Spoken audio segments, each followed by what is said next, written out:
Today's video is solving quadratics using the quadratic formula. We have solved by factoring, solved by square roots, and solved by graphing.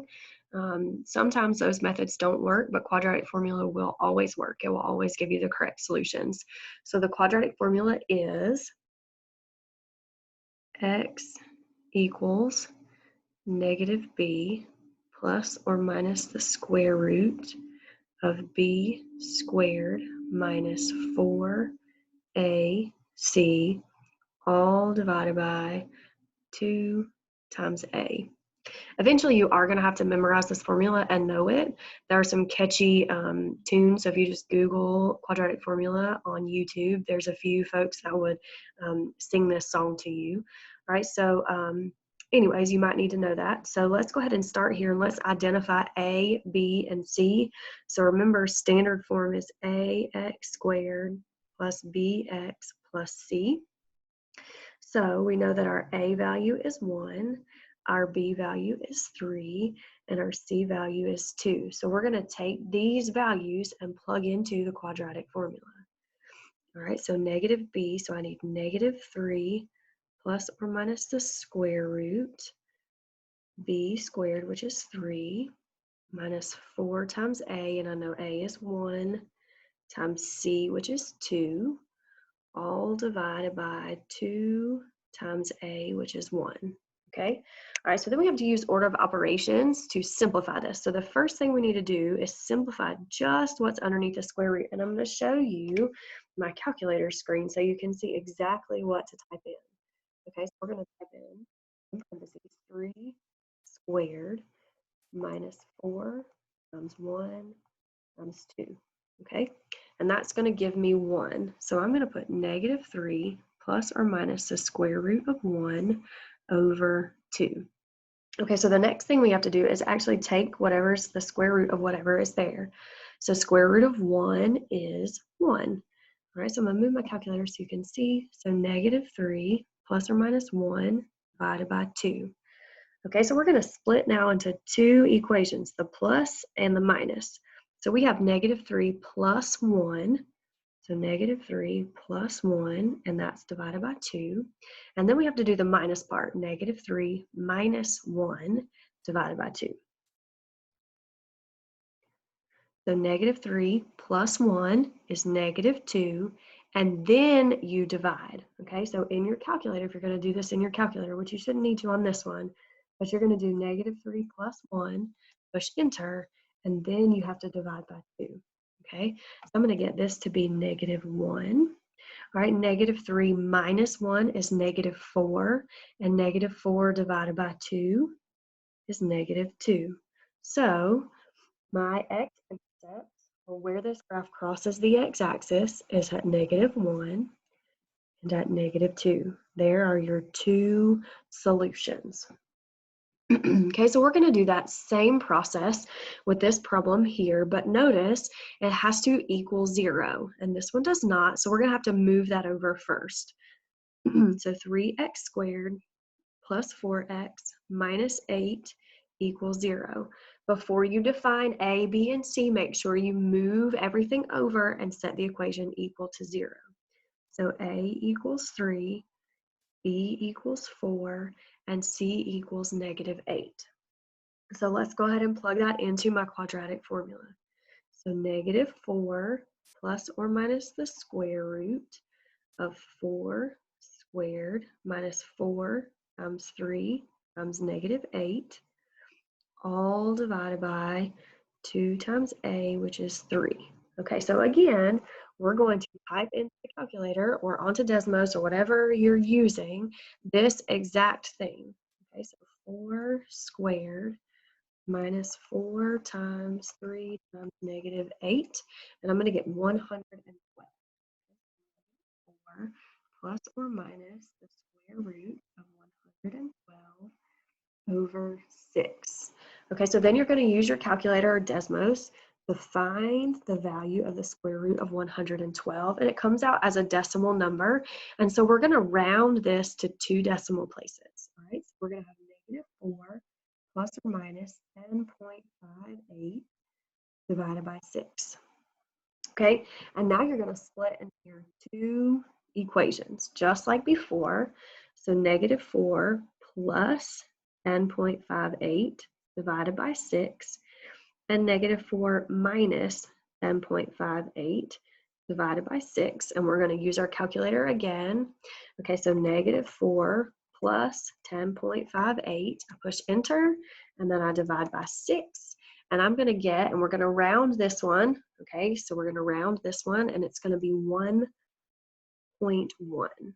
Okay, so then we do the other way, -4 minus 10.58. Push enter, and we're going to divide by 6, and we're going to get -2.43. So my two solutions here, where this graph crosses the x-axis, is at 1.1 and again at -2.43.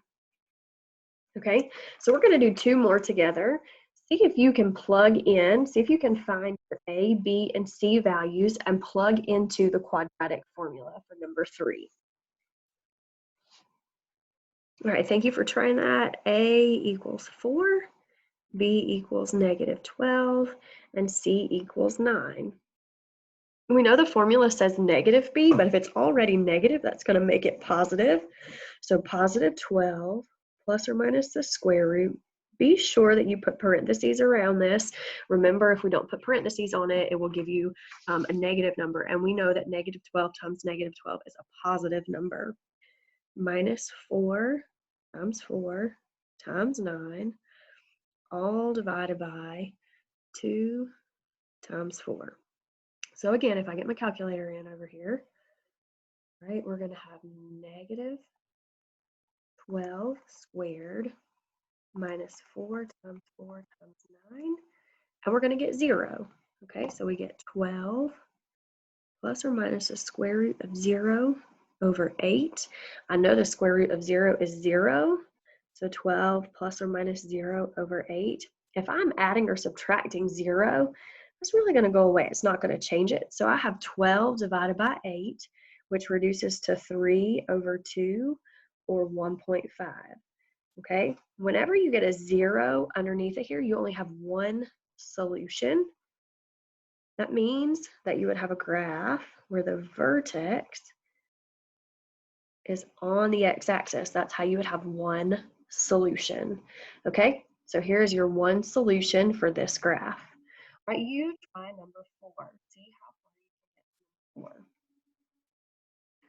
All right, A equals 2, B equals -4, C equals 16. Okay, so again, my B is already negative, so I'm going to make it positive. And then I have -4 squared minus 4 times 2 times 16, all divided by 2 times 2. Okay, so if we type that into the calculator, right, I've got -4 squared minus 4 times 2 times 16, and I get -112. So 4 plus or minus the square root of -112 over 4. Okay, remember from earlier, we cannot take the square root of a negative. So anytime you get a negative underneath of here, you're going to have no real solution. It means that you have a graph that could look like this, that does not ever cross the x-axis on the real numbers right here. Okay, so anytime you get a negative underneath here, you can stop solving at this point and tell me that there is no real solution. Okay, so I want you to try these two right here. Pause your screen and try those two problems. All right, thank you for trying those two problems. Remember, we have to make this equal to 0. So I'm going to move this over and write it in standard form. We get x squared plus 5x plus 5 equals 0. So A equals 1, B equals 5, and C also equals 5. So when we plug into the quadratic formula, we're going to have -5 plus or minus the square root of 5 squared minus 4 times 1 times 5, all divided by 2 times 1. Okay, so then we're going to simplify underneath the square root, type that into your calculator or Desmos, and you should get -5 plus or minus the square root of 5 over 2. Okay, then use your calculator to simplify the square root of 5. So -5 plus or minus 2.24 divided by 2.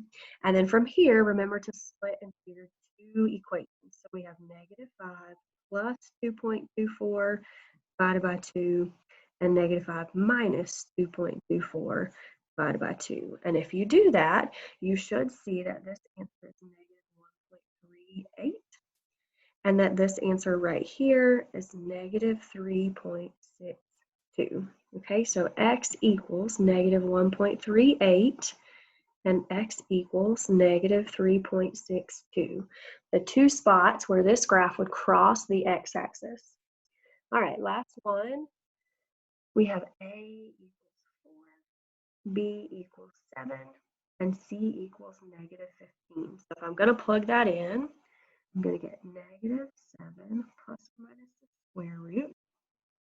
7 squared minus 4 times -15, all divided by 2 times 4.